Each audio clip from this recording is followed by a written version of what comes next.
Hi, want to know how to enable or disable flashlight on your Samsung Galaxy A14? So, as a first step, we would need to swipe down to open the control center, and here we can already see this flashlight icon.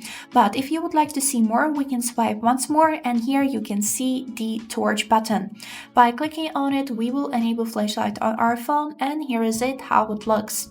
So, to enable or disable the flashlight, we would need to simply click on this icon, and when it's gray, it's disabled. When it's white, it's enabled, and you can see it.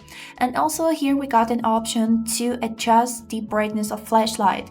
By holding your finger on this icon here, you'll be able to choose the brightness. So let's try it. I will adjust the brightness to the maximum, and you can see that flashlight has become more bright. And now we can make it a little bit lower, and you can see that there is almost nothing left from the flashlight. And this is it. I hope this video was helpful, and thank you for watching.